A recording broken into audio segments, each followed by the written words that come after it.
आमटीसाठी काय करायचं आहे ते बघा. आमटीला पाणी कसं काढतो ते बघा, दाखवते तुम्हाला. बस आता सुनबाई हे पाणी काढा बरं.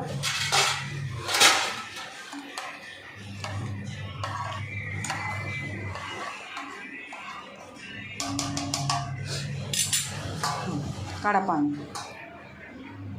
हे आमटीसाठी पाणी काढले बघा.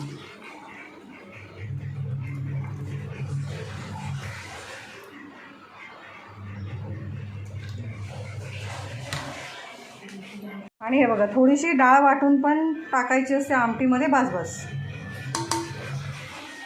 तुम्ही आमटी कशी बनवता माहिती नाही, पण आम्ही बनवतो तशी पद्धत दाखवते बघा तुम्हाला.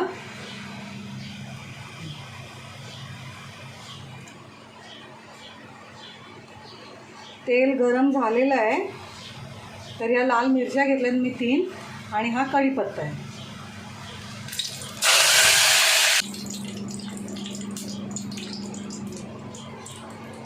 आता मी टाकते लसूण आणि जिरं वाटलेलं होतं मी, ते टाकते.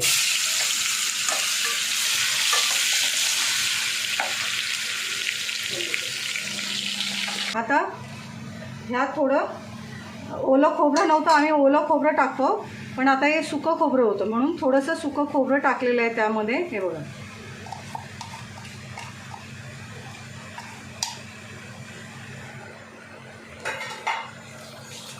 थोडंसं चवीसाठी घेतलेलं खोबरं, तर त्याला बघा कसं तेल सुटलेलं आहे, बघू शकता. काही लोक आहे ना खोबरं आणि कांदा भाजून वाटून टाकतात, पण आम्ही नाही टाकत. आता मी काय टाकते बघा, थोडासा गरम मसाला, धना पावडर, लाल तिखट आणि हळद, आणि नंतर मीठ टाकेन त्याच्यामध्ये. त्याच्या आधी टाकणार आहे मी हे जे आमटीचं पाणी बनवून ठेवलं आहे ते, आणि त्याच्यामध्ये थोडीशी डाळ पण वाटून टाकलेली आहे, थोडीशी, समजा 2 चम्मच एवढी डाळ वाटलेली आहे. हे बघा, हे झालेलं आहे. आता ह्याला पण चांगलं तेल सुटलेलं आहे.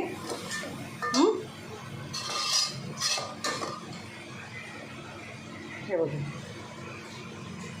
आता मी हे टाकते आमटी बनवण्यासाठी हे पाणी, आणि ही डाळ वाटून टाकलेली थोडीशी ती आहे बघा. हे बघा, मीठ टाकते थोडंसं, अजून टाकते.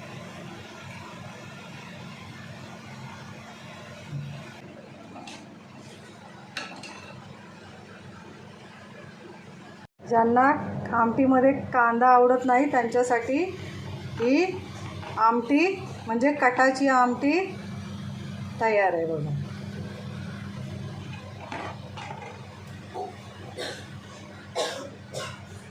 पोळे करून ठेवू का? पोळे करून ठेवू?